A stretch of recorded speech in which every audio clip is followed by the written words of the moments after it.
اگر آپ کمر، جوڑوں اور مہروں کی تکلیف میں بہت زیادہ مبتلا ہیں، ایک دودھ کا کپ لیجیے، آپ پیالہ لے لیں، گرم دودھ ہو، ابلا ہو، خالص دودھ ہو، اس میں ایک انڈا ڈالیے، اگر دیسی مل جائے اور واقعی دیسی ہے تو سبحان اللہ، اور اس میں شہد ڈال دیجیے، دودھ ہو، انڈا ہو اور شہد ہو، بس اب یہ مکس کریں، ملائیں، یعنی ایک انڈا، ایک بڑا چمچ شہد اس میں ڈالیں اور خوب ملائیں، اس کو گھونٹ گھونٹ پیئیں۔ ہمارے ایک پرانے جاننے والے تھے،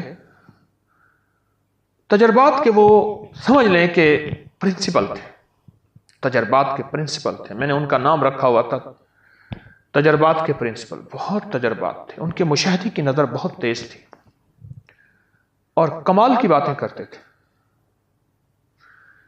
مجھ سے کہنے لگے، حکیم صاحب آپ کو پتہ ہے کہ مرد کب بوڑھا ہوتا ہے؟ میں نے کہا نہیں۔ کہا جب انڈا، دودھ اور شہد چھوڑتا ہے مرد بوڑھا ہو جاتا ہے، ختم ہو جاتا ہے۔ میں اس کی بات سن کے حیران ہوا، بہت پرانی بات ہے۔ پھر میں نے لوگوں کو بتانا شروع کر دیا، اور جس نے بھی کیا کہنے لگے یہ پرانی ریت روایتیں تھیں ہمارے بڑوں کی، ہم نے چھوڑی اور ہم کہاں سے کہاں گھوم گئے اور گم ہو گئے۔ اور واقعی اسی طرح یہ ٹوٹکا جوڑوں کا علاج ہے، کمر کا علاج ہے، پٹھوں کا علاج ہے اور مہروں کا علاج ہے۔ یہ چھوٹا سا ٹوٹکا تو ہے۔ مجھے یاد ہے کہ میری نانی اماں کی بڑی بہن کے شوہر تھے، انہیں ہم نانا کہتے تھے، بہت بوڑھے تھے، وہ بڑھاپے میں انڈے پی لیتے تھے، ایک انڈا پی لیا، دوسرا پی لیا، تیسرا پی لیا، چوتھا پی لیا۔ ہم حیران ہوتے تھے کہ نانا کیا کر رہے ہیں، بالکل کمزور بوڑھے۔ اور پھر میں نے ان کی زندگی میں اس انڈے کے بعد پھر دیکھا کہ دودھ کا ایک پیالہ پی لیتے تھے گرم گرم، اس میں شہد ملا کے۔ وہ دن اور رات میں قرآن ختم کرتے تھے اور محنت کرتے تھے، ان کی نظر بھی ٹھیک تھی، ان کی یادداشت بھی ٹھیک تھی۔ وہ اس وقت میں بچہ تھا تو اس وقت وہ 90 سے اوپر کے تھے، اس سے بھی زیادہ، وہ 90 سے اوپر کے تھے۔ وہ قرآن پاک پڑھتے تھے اور اس وقت میں نے دیکھا کہ ان کا قرآن پاک بوسیدہ ہو گیا تھا۔ پتہ چلا کہ ان کی زندگی میں کئی قرآن پاک بوسیدہ ہو گئے ہیں، پھٹ گئے ہیں، شہید ہو گئے ہیں۔ کیوں؟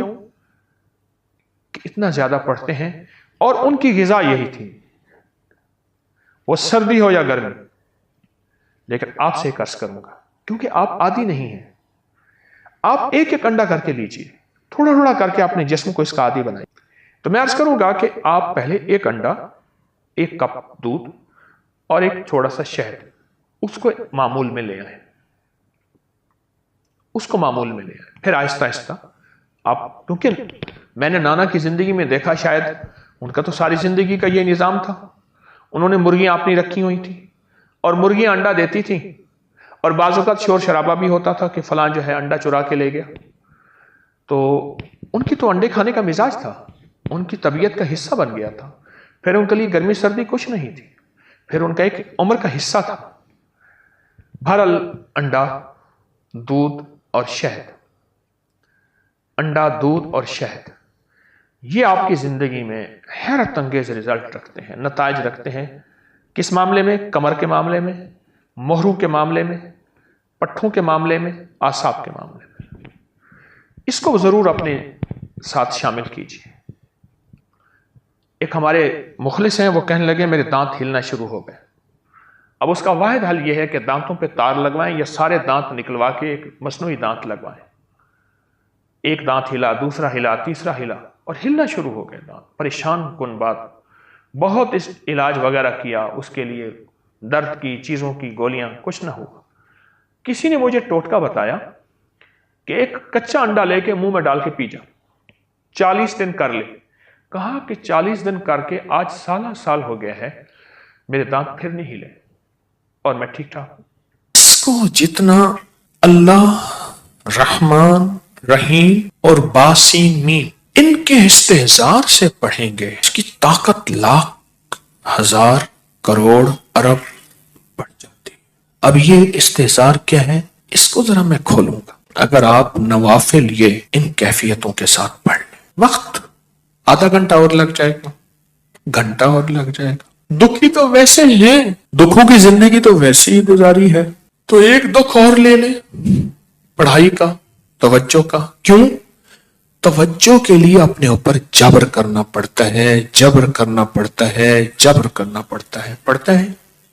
ایک درویش تھے, انہوں نے 700 والیوم 700 جلدیں لکھی صرف بسم اللہ کی با پہ. بسم اللہ کی صرف بے پر, جسے بے با کہتے ہیں, 700 جلدیں لکھی کہ بسم اللہ کی با کے اندر کیا کائنات کے راز پوشیدہ ہے. میرے پاس ایک صاحب آئے, مجھ سے کہنے لگے اولاد نہیں ہے, جائیداد بہت ہے, اور میرے قریب والوں کی جائیداد پہ نظر ہے, حتیٰ کہ میرے رشتہ داروں نے جائیداد تقسیم کر بھی لی ہے. وہ تیرا, یہ بڑا ہو گیا ہے, وہ میرا, وہ تیرا, وہ میرا. اور بعض اوقات تقسیم پہ جھگڑا بھی ان کا آپس میں ہو جاتا ہے. نہیں میں تو یہ لوں گا, یہ مر جائے گا, وارث تو ہے کوئی نہیں. وہ کہنے لگا میں یہ لوں گا, یعنی یہ مرا نہیں ہے, ان کے جھگڑے پہلے شروع ہو گئے. میں نے انہیں کچھ ترتیب اسباب کی بتائی, اور پھر میں نے ان سے کہا اگر آپ کو ایک عمل بتاؤں جس میں ہے مشقت مشقت مشقت, اس کو کر لیں, روز کر لیں, تیسرے دن کر لیں, ہفتے میں ایک بار کر لیں, اور اس کو چند بار کر لیں, پر کریں ایسے کہ ہڈیاں بھی تھک جائیں, جسم بھی تھک جائے, دماغ بھی تھک جائے, حلق بھی خشک ہو جائے. حلق خشک ہو جائے. اس عمل کی مشقت کا اثر جسم پہ پڑے. بس اب میری الفاظ آسان ہے. اس عمل کی مشقت کا اثر, اور اگر اس عمل کی مشقت کا اثر تیرے جسم پہ نہیں ہے, پھر سمجھ لے کہ عمل عرشوں پہ نہیں گیا, بس آسمان اور زمین کے درمیان معلق ہے. آسمان اور زمین کے درمیان معلق ہے, لٹکا ہوا ہے, عرشوں پہ نہیں گیا. اب اس بات کو آپ دل میں دہرائیں کہ اس عمل کی مشقت کا اثر کس پہ ہو؟ جسم پہ. بس یہ ذرا دہرائیں دل میں, اور 3 دفعہ دہرائیں کہ اس عمل کی مشقت کا اثر دل, جسم, پٹھے, ہڈیوں پہ, گھٹنوں پہ, زبان خشک ہو جائے, جسم پہ ہو اس عمل کی مشقت کا. میں نے اس کو یہ سمجھا دی. آج بھی ایک صاحب نے مجھے بتایا کہ میں نے کئی لوگوں کو بتایا, ان کا کام بنا یہی نفل. انہوں نے میری بات کو سمجھ لیا. آپ اگر میں انہیں کہہ دیتا کہ بالکل آسان عمل ہے, تو وہ تھوڑی سی مشقت میں خود چھوڑ دیتے. میں نے پہلے بتا دیا کہ اس عمل کی مشقت لیں, توجہ میں, دھیان میں, پڑھنے میں, یکسوئی میں. اس عمل کی مشقت لیں, توجہ میں, دھیان میں, یکسوئی میں لیں. انہیں میری بات سمجھ آ گئی, میں نے سمجھایا انہیں. اور جب اس عمل کی, اب ذرا غور سے سنیں جو میں آپ کو اپنا راز بتا رہا تھا, اب آپ کو سمجھ آئے گا.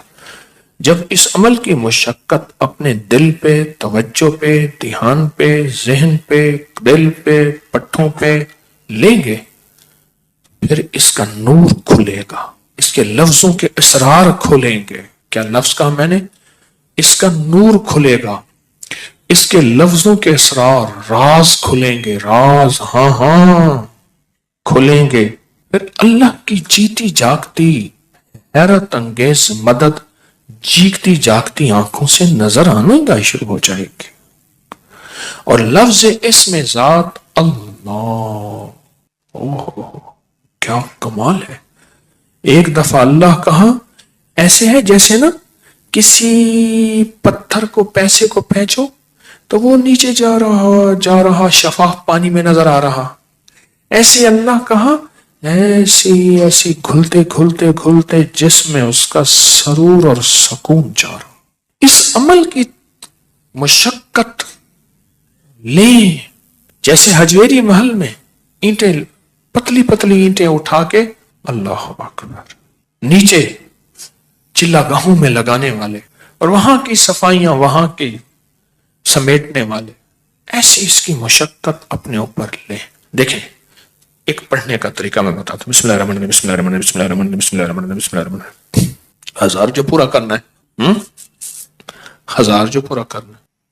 ایک ہے بسم اللہ الرحمن الرحیم، بسم اللہ الرحمن الرحیم، بسم اللہ الرحمن الرحیم.